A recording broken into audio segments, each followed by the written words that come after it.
Selamat siang. Siang. Shalom. Damai hati. Assalamualaikum warahmatullahi wabarakatuh. Waalaikumsalam warahmatullahi wabarakatuh. Yang saya hormati Dosen Pengampu Mata Kuliah Kepabeanan dan juga yang saya hormati teman-teman mahasiswa.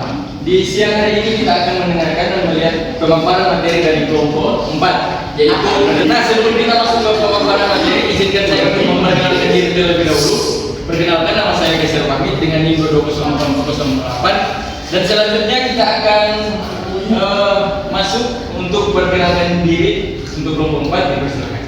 Kami dari kelompok 4 akan memperkenalkan diri masing-masing. Dan mulai dari saya Felicia Ijulinggi dengan NIM 22044.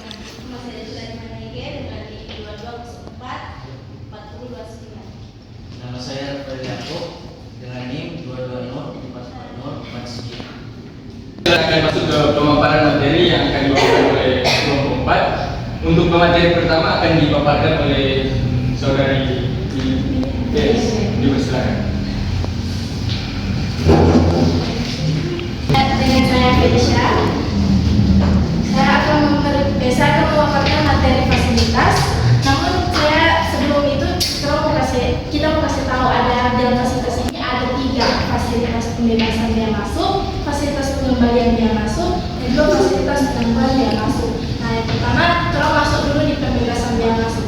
Nah, apa itu fasilitas pembebasan biaya itu? Ada suatu kebijakan di mana barang yang diimpor dari suatu negara.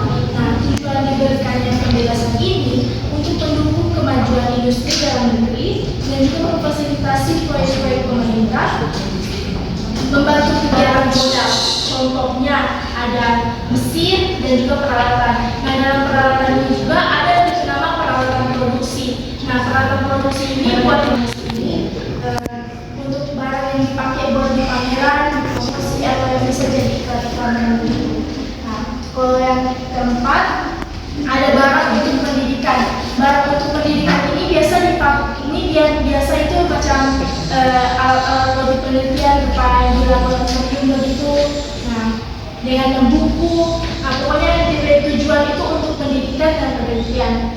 Nah, untuk yang kelima ada barang untuk bantuan kemanusiaan. Barang untuk kemanusiaan ini untuk barang-barang yang biasa kita dikasih buat ada bencana alam begitu. Pokoknya kegiatan-kegiatan kemanusiaan lainnya. Yang keenam ada barang baku. Nah, barang baku ini komponen-komponen yang biasa dipakai pembayaran. Di sini ada dua pasal yang pembayaran biaya masuk dan pajak dalam rangka inflasi secara berkala. Dalam pasal 1, pembayaran berkala adalah fasilitas yang diberikan oleh kantor kepala pabean tempat memenuhi kewajiban pabean kepada perusahaan eksportir tertentu yang harus memenuhi syarat pajak dalam rangka impor atas barang dan jasa tersebut. Lanjut. Berikut pasal 2 di sini ada 2 ayat. Ayat pertama, fasilitas pembayaran berkala seperti dimaksud dalam pasal 1, perusahaan eksportir tertentu harus memenuhi persyaratan. Yang pertama, mempunyai reputasi yang baik. Yang kedua, kegiatan impor kriminal rutin atau regulasinya tinggi. Yang ketiga, menaati kewajiban pabean atau perpajakan dengan baik dan tepat waktu. Yang keempat, menyerahkan jaminan bank atau customer. Apabila perusahaan eksportir tertentu telah terbukti melaksanakan pembayaran berkala secara baik dan teratur, bagian keempat dapat diganti dengan jaminan dalam bentuk lainnya. Maka suatu pernyataan atau perjanjian itu memenuhi kewajiban dalam hal tidak dipenuhi persyaratan. Dalam hubungannya dengan kepabeanan, jaminan kepabeanan berupa sejumlah uang atau surat berharga yang diserahkan kepada pihak otoritas yang cukai sebagai bentuk jaminan untuk memenuhi persyaratan dalam proses kepabeanan. Teman-teman sudah mendengarkan penjelasan tentang berdasarkan yang sudah diatur dalam Undang-Undang ke kantor pabean. Selanjutnya ada jaminan bank atau garansi bank. Jaminan bank ini adalah jaminan yang berbentuk warkat yang dikeluarkan oleh bank. Nah, warkat ini menjamin sejumlah uang kepada pihak pabean bila mana terjadi manifestasi. Manifestasi itu keadaan di mana pihak yang dijamin itu ingkar janji atau tidak melunaskan kewajibannya. Yang ketiga itu jaminan perusahaan asuransi. Nah, jaminan perusahaan asuransi itu adalah jaminan yang diterbitkan oleh perusahaan asuransi yang uang kepada pabean bila terjadi manifestasi. Yang terakhir itu ada jaminan lain, 3 jaminan yang sudah saya sebutkan tadi.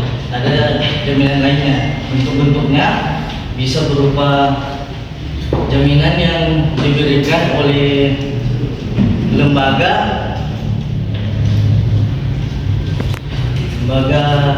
bentuk jaminan yang bisa juga bentuk jaminan yang dikeluarkan oleh lembaga pembiayaan ekspor Indonesia atau jaminan dari perusahaan penjamin dan jaminan tulis.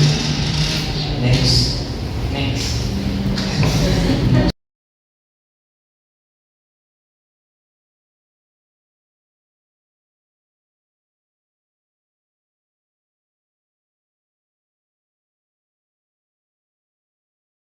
Masuk ke sesi tanya jawab.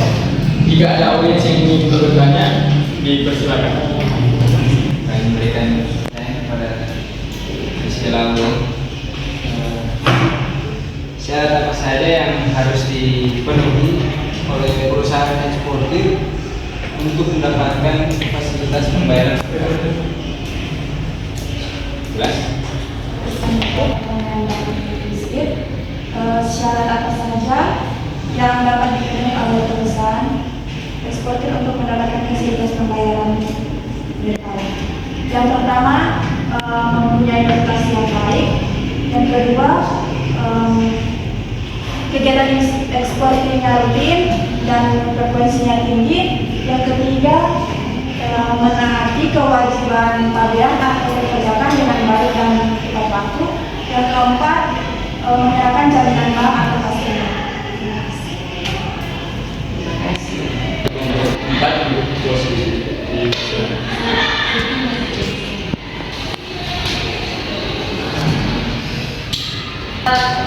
Terima kasih buat teman-teman semua yang sudah memperhatikan kami dari tahun ke-4 yang berpresentasi hari ini. Ucapkan terima kasih.